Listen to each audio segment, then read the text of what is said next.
I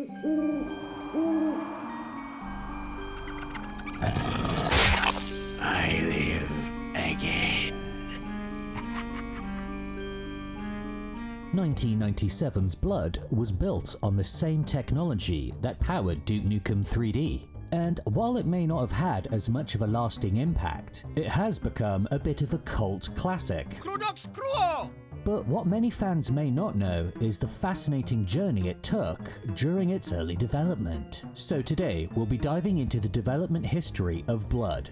We'll look at the leaked pre-release alpha, early concepts and screenshots, and other pre-release material to see what changed during development. Expect to see some massive differences with this one, but first, let's go back to the very beginning and explore where it all began.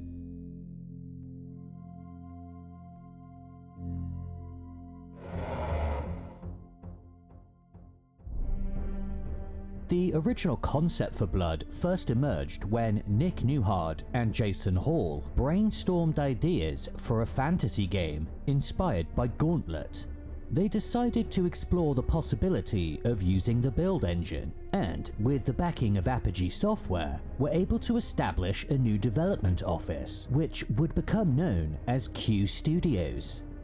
Production of the game would start sometime in 1994. But because Apogee already had another team developing a first-person fantasy game, they decided to restart production, shifting the focus from fantasy to horror. During this time, Richard Levellord Grey joined the studio, but it wasn't to last, as shortly afterwards he was headhunted by George Broussard to go and work full-time on Duke 3D. Join us. This would end up causing friction between Q Studios and Apogee, and is thought to be the reason why Blood would end up being published by GT Interactive. In 1996, Q Studios were acquired by Monolith Productions, and from that point forward, Apogee and Q Studios would have very little interaction. Despite this, many levels would be designed by Levellord, but none of them would make it into the final game. And I have to wonder if this bad blood led to Duke Nukem showing up as a cameo. I got time to play with you. Oh, shake it, baby. Poor Duke. You can even spot some of Levellord's early design concepts that later came to life in his maps for Duke 3D.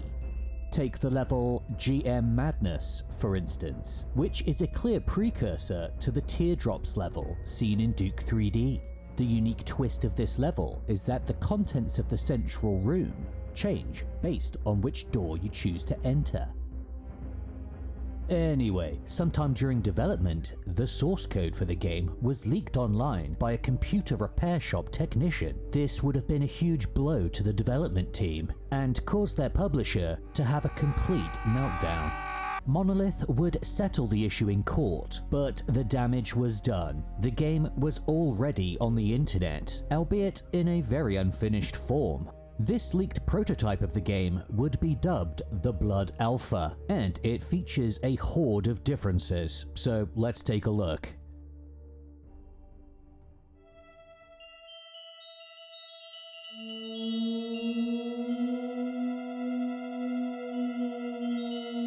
Starting the game, we'll see that it contains completely different levels. The general look is there, but naturally it lacks the polish we'll see in the final. Unfortunately, the game will crash upon completing the third level. But there are actually tons of maps included in the download, and we can access them by messing around with the file names. They mostly consist of simple test maps, but there are some that are actually pretty well developed. It's clear that, by this time, the developers had a fairly good grip of the engine, and I'm surprised that some of these areas didn't show up in the game. Then we have the player model. In the prototype, Caleb doesn't exist yet. Instead, we play as a character called Michael, who is dressed in similar robes to the cultists. There's no voice acting yet, and it seems that Caleb was actually added pretty late into development. Here are some pre-alpha screenshots that show an early heads-up display with Michael's face, similar to what we'd see in Doom.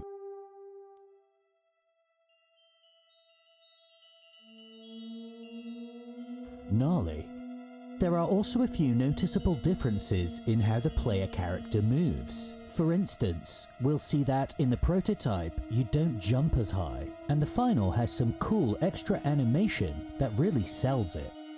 There's also no crouching or swimming implemented yet, although we can see that these features were being planned because there are crouching spots and underwater sections. Oh, and there are no menus yet, so you'll just boot straight into the game. This means there's no way to pause, and pressing escape will close the game. Voxels were new to the engine and gave Blood an edge over the 2D sprite pickups we'd see in other build games. But in this early version they don't exist yet. Instead, we're stuck with standard flat textures, just like Duke 3D.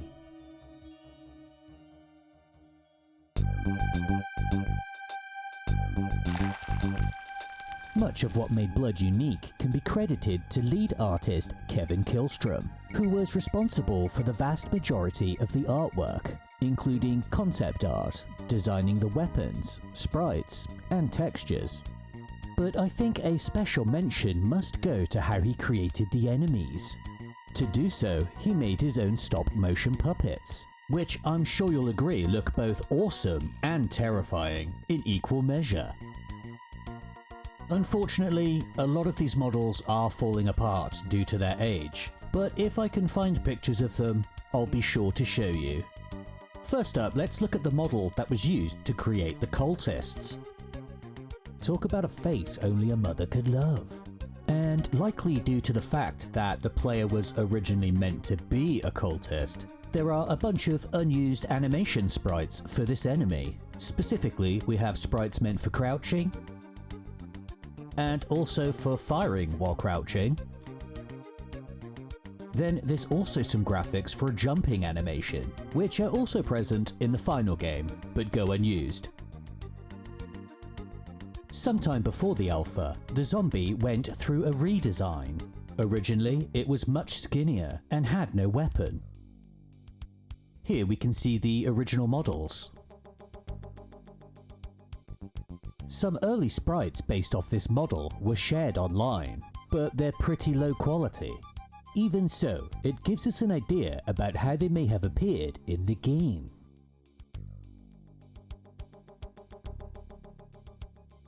This is what Kevin Killstrom had to say about the zombie. The original design for the zombie was much more skeletal and decayed, but I remember George from 3D Realms suggesting that it be more muscular and threatening, so I changed him up. I also ended up using a Power Ranger as the base figure. I initially was not a fan of the idea of a muscular zombie, but I think it's important to keep an open mind about different ideas, especially when you are working with other folks. Looking back, I think he turned out to be pretty cool. Looking at the axe zombie in the prototype, we'll see that he acts basically how you'd expect, although he won't get back up once knocked down. And here's a quick look at the bloated butcher. It's missing its vomit attack in the prototype, and seems to go down a lot easier.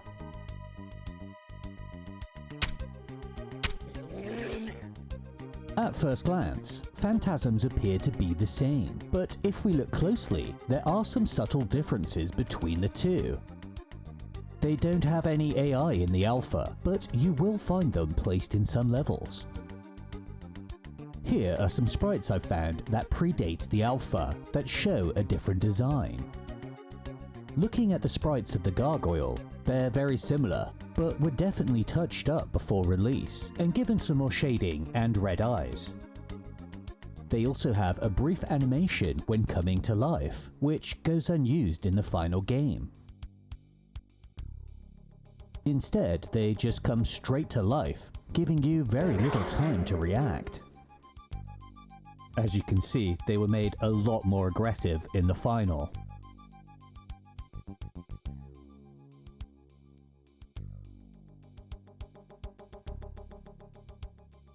The bone eel have no AI, but look identical to the ones seen in the final game.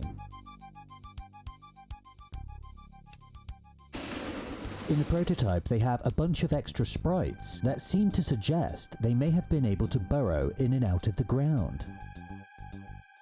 Here's a look at the spider model created by Kevin Killstrom.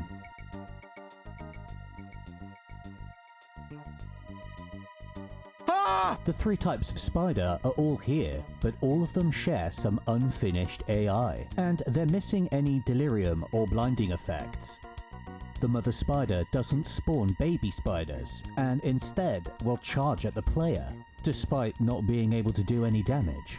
Here are some cool, unused sprites for the spider. This grotesque amphibious creature is the Gillbeast, and even with this rough early sketch, we can see just how terrifying it is on a conceptual level. The model looks great too, but it's perhaps not quite as scary as it was in the concept art. He looks really happy. As far as I can see, the sprites are the same in both the alpha and the final game, but the alpha does contain some alternate death sprites showing a more zombified Gillbeast. Nice. Most other enemies look very similar, if not identical, to how they do in the final game, or in some cases don't even exist yet. But these models do look great. And before we move on, I'd like to take a moment to highlight some unusual sprites that I discovered in the alpha version of the game. One particularly intriguing find is the presence of several Doom sprites.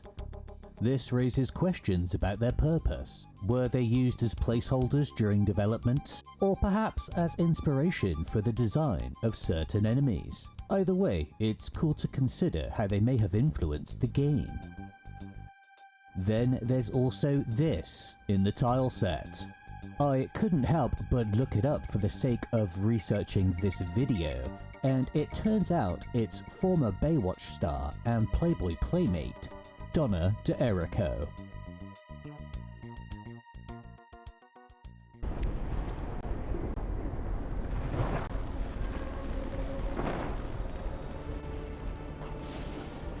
Okay, so let's take a look at the pitchfork. At first glance, it seems the same, but its alt fire shoots some pretty epic fireballs. It was most likely only there for testing, as it has unlimited ammo and one-shots everything, but it's actually pretty fun. The shotgun uses a different sprite, where the player's hand is visible. It's a bit darker in colour, but functionally, they are very similar. Here's a look at an early render of the Tommy gun, along with its in-game appearance. As you can see, the design didn't change much during development. However, the alpha version lacks the alternate fire mode that allows for side-to-side shooting. Instead, it fires at a much faster rate. The aerosol can use different sprites, looking darker in the prototype, and the projectiles are depicted as a series of fireballs. The dynamite has an additional mode where you can throw a single stick, and the graphics were slightly updated before release. The life leech must have been a late addition, as it doesn't appear in the alpha. In weapon slot 8, we have a weapon that looks like the final's Tesla cannon, but it's actually the spear gun. As it stands, this weapon has some issues. If there are multiple enemies on the screen, then good luck. But even if you do land some hits, it's not going to help much because, well, let's just say I can see why it was changed.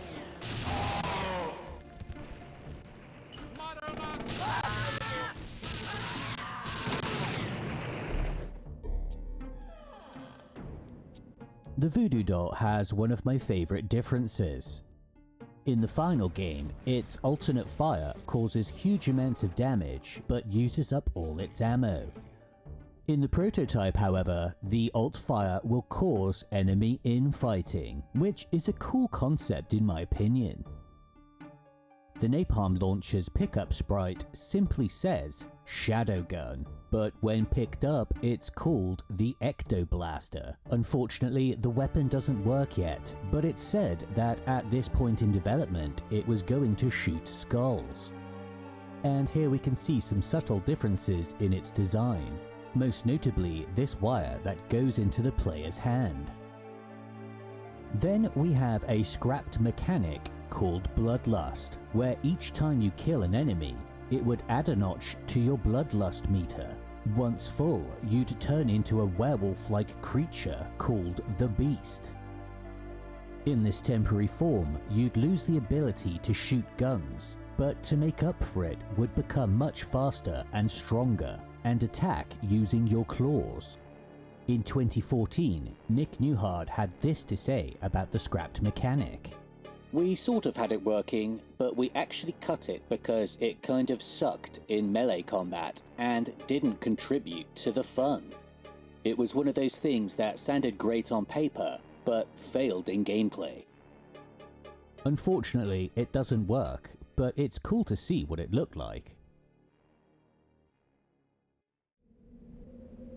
Thank you for joining me as we delved into the alpha version of Blood. There's an incredible amount of content to explore, and it would take quite some time to fully experience all of the levels. But it might be interesting to check out some of the ones that appear in both the alpha and the final game, so I may revisit Blood in the future. But as always, I'm curious to hear your thoughts. Have you had a chance to play Blood? What aspects of the alpha do you enjoy the most? Share your thoughts in the comments, and I'll see you next time. Cheers.